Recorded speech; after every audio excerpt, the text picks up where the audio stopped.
hortuun horti jedha Oromoon. Akkuma argaa jirtan hoteela saaqnee guyyaa eebbatiif waraqata cirree namatti kennaa jirra jechuudha. Ilaala.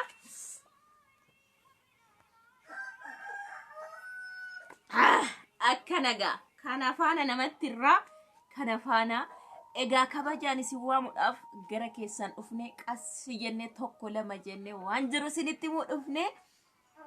Egaa akkuma argaa jirtan kana ganaa rabsaa jirra namaaf jechuudha. Atuma iddoo teessee hunda dandeessu yuutuubiin kee waliin guddatu nuun nu guddachuuf jettu si. Hoteelaan hojjechaa jira.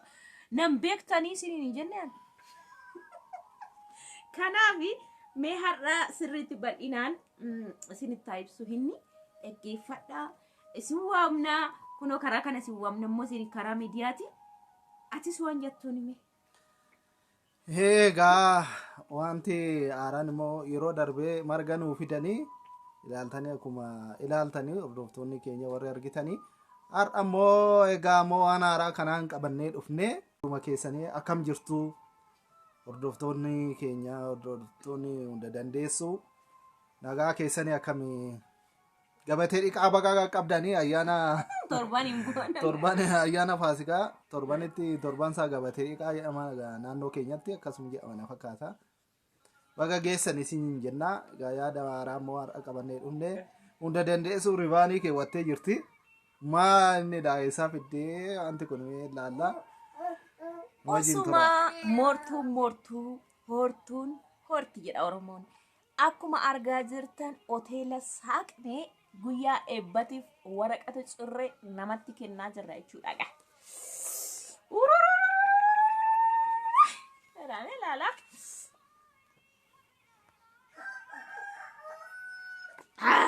Akkana gaa kana faana namatti irraa kana faana egaa kabajaan isin waamuudhaaf gara keessan dhufne qassi jennee tokko lama jennee waan jiru isinitti himuu dhufne.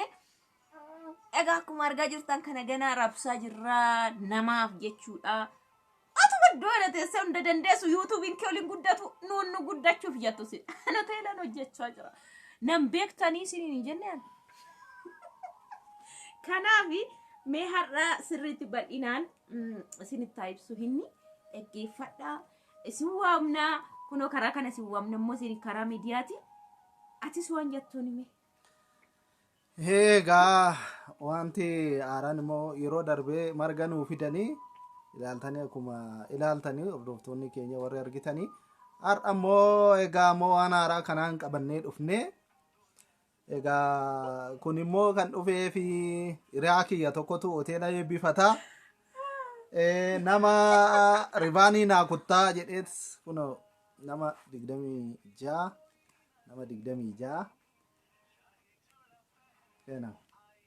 nama 26 kana mulu qopheessee akkasitti qopheessanii fidanii nutti kennanii ilaa yoo isinii dubbifamuu baate akkanatti isinii dubbifaman fakkaata.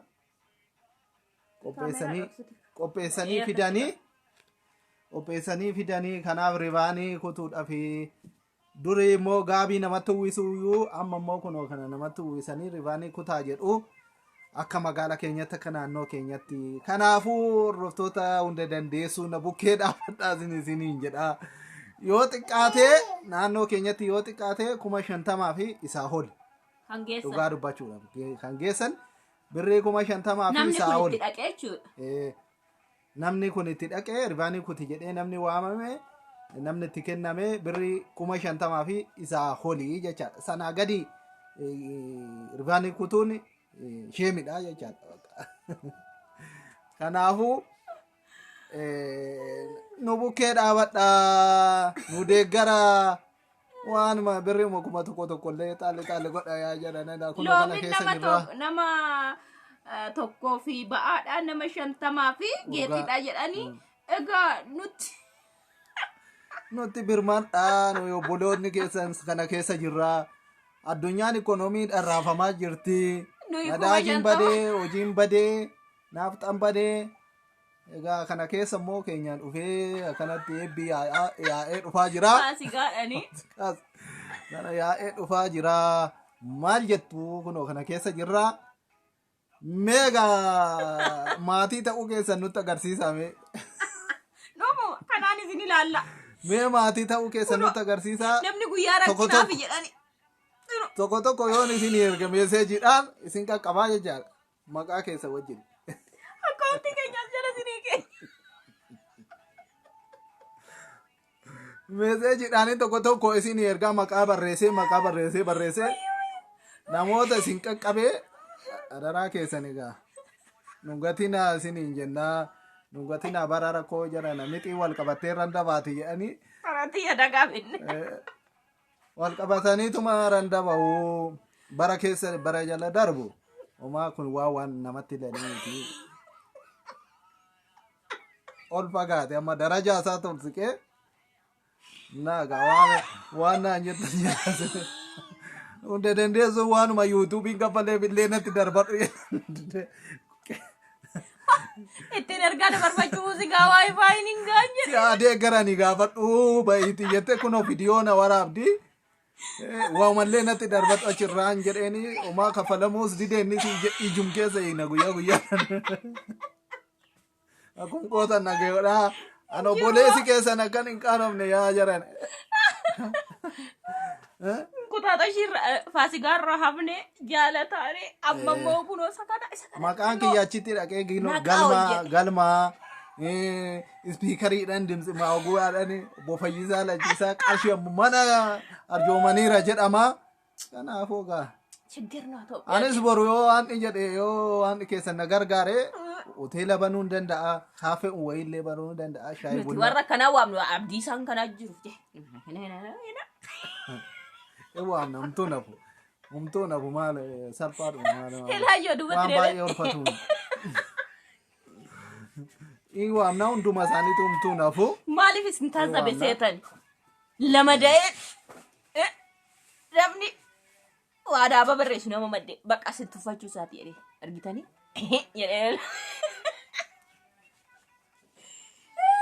Laakki maal salphaadha isaaniif mee kun nuyi warra Itoophiyaa keessa yeroof ulfaate malee isaanii salphaadha namoota baay'ee. Maal qabdi kun? Maal qabdi? Nama fayyaa qabdutti maal qabdi sallee wayi qabu yaa'ituutti fidanii. Maal qabdi jarana wayi fuunutti fidanii waan isaan ilaalan. Akkuma yuutuubii hojjedhu beeku jarri. Asumarratti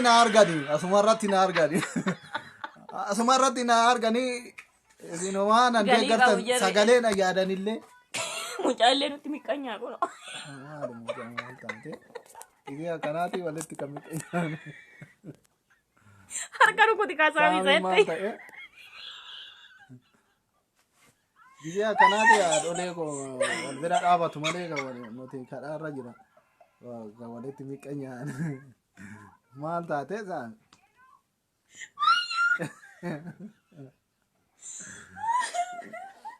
Innaa egaa boruu sadarkaa kana numa qaqqabaa jedhaniiti natti fakkaata. Yookaan immoo yuutuubii hojjetu jedhanii asuma irratti miidiyaa irratti na arganiiti kan ta'e maqaa koo dabarsee kennee. Dhugaan isin jee qaldii miti dhugaa dubbachuudhaaf nama nafuu hin dandeenyedha. Nama yeroo baay'ee wajjiniin baranne daa'imummaa kaanellee mana barumsaa askuulii kaanee nama wajjiniin baranne hanga yuunivarsiitiitti hanga mana hojiitti. Nama wajjiniin hojjechaa turre namoota akkasiitti nutti fidee hafuu hin danda'u dhiisuu hin danda'u. Egaa isin yaaduma keessaniin illee nu deeggaraa yaada nu deeggaraa akkana godha mala wayillee nu mala. Guyyaan isaa dhufaa jira kunoo guyyaan isaa asirra jira gaafa guyyaa 24ti. Ebila gaafa 24ti. Ji'a 8ffaa jechaadha. Kanaafuu amma yoo baay'ate torbee tokko torbee lamaan qabaa jechaadha. Birree kana qopheessuudha. Gudiin nutti dhufu. Gudiidha ijoollee kun. Isa dhugaa dubbachuuf wanti kun biyya keenyatti amma jechuudha haala kanaan namatti deemu. Hoteela yoo ijaaran, reestooraantii yoo saaqan, hoteela yoo saaqan waan akkasii maal godhu seetanii namuma xiqqoo beeku nam beeka yookiin hojiin guddadhe yookiin wayi qaba jedhan maal godhu seetanii akkana godhanii otoo hin beekin itti geessu jechuudha. Waggaa lamaan kana gaabii faana geessuu buna hin jedhu kan namni margi dhaqee fi uffannaa diin dhaqe. Amma sittaan fidallee jedhanii lafa jala naasa'an jechuudha. Annaa waan akkanaatu jalqabame jechuudha. Amma yoo walitti dhufeenya akkana sakilii yookiin kana waliin neerataan miti. Ginuma bakka akkasuma taa'aniitti tilmaamanitti inni sun kaffaluu danda'a, inni sun gochuu danda'a jedhaniituma. Amma fakkeenya nu bichaa miti yoo nama 20 warra akkanaa nama 20-30tti raabsaniiru. Isaan immoo nama ba'aatu abbumti ta'e fira-firasaa yookiin jechuun hiriyaa gaarii qabu tikee kennaa. Amma faayisaan fakkeenya isaan kana hiriyaa qabutti kennaa jechuudha. Nama 26 haa ta'u qabatee sanaasis immoo yoo ta'e birriin sun haa guutuu malee qabatee dhaquu qaba jechuudha. 50 gadi immoo kennuun gonkumaa qaaniidha. Sanaa oloo ta'e malee jechuudha. Nama 26 isaan fida jara nama. Isuma hiriyaazim jedhanii haay jedhan itti kennita haree immoo kunis birrii kaffalame namni sun akkanumaan hin dhaqu immoo innumti faayisaan itti kenne kuni wayi keessa buusuu qaba jechuudha. Maaliif ishee midhaazim jedheen dhaqu kaa. Kanaaf ulfaataadha garuu abdii namni qabu immoo bayeessa simachuudha. Fakkeenya yoo waan dhagaa jedhee fakkeenya hoteela wayii saaqannee jechuudha nuti akkanuma jechuudha. Kanaafi aadaan boodanaa akkasiidha. Duratti hoteela waamte zim jettee akkuma inni sargii nama waamtutti waraqatti tokko namatti kennita. Hamma garuu galii karaa kanaan deeffata. Isa baasee ijaare asiin deeffata. Abbaan mixixee hageessu malee 50 sanaa gadi waan hin geessineefi bakka waciisaa asumaan deeffata. Kanaaf kana egaa tilmaamaniitu namatti kennu. Zim jedhanii otoo ta'e zimmi nama jedhe otoo ta'e hin fidu. Fakkeenya 50 sanan fida waan jedheef abdatee dhufeetti kenne malee otoo nama umaan socho'aa hin jirre wayii ta'e ittiin geessu kan umaa fidee geessee fi akka dhaqne beeka waan ta'eef. Kanaaf rakkoo hin qabu. Waaqayyoon beekaadha. Egaa lakkoofsa namni waan fe'aa jedhu xalaa ofii abbaadhuma beekaa jedhe abbitoo kabbadaan farfataani. Egaa numatu beekaa. Egaa isaan garuu hin dandeessu jedhanii nutti fidanii. Egaa daraa keessanii nan qaanessinaan jedha. Mana garaachiin iskarbiin anaaf dhufe wooni ati maal na gargaartaa mana irraa. Gaaf sanaan uffatta emme si gargaaru. Beeksisatti si hojjechuuf. Na gargaarta. Kana dubbii kan hundumaa kan natti fideessi. Amma galaqee maal goasiiti wajjin warri akkasii sun godhu wal gaanii dudda suufii kana qiqqi godhan. Akkanatti gaanii suufii itti godhatanii akkanatti dhaqu. Akkamitti akka samo'atan hin beeku. Obboleessa qallaalitti hin geessaniyyuu obboleessa isaa guddaa. Isa kana qasseanii mo'achuutti hin dhaqa. Kun fakkeenya nama abbaa ta'etti geessan miti abbaan suni garuu itti rachaa ture faayisaatti. Namoota baay'ee faana dhaqeera. Baranaa dhaqeeyyuu bar'een gaddaatu dhaqee. Miiltoo jedhaa. Miiltoo baarennaa reestooraantii jedhaa. Kanaaf garuus akkanatti immoo waannaa kana kinoo fidaniif jechuudha baranaa. Isiniin jennaa. Yaaddilee koo. Homaa miti bakka jajjabaadhu maal. Egaa tarii warri garaasin laafe gaarummaa hojjechuu bartanii. Akkaawuntii keenya jala waan gaariitti harki keessan namoota hiixachuu baree ajjeesanii dhaabatina isin eebbifnaa baaneti galatooma isiniin jennaa. Nu dubbisaa keessanii hiixadhaati humni 50 naa guutamtu suni yoolillee yoo hafe jechaadhuun barbaanne as baane.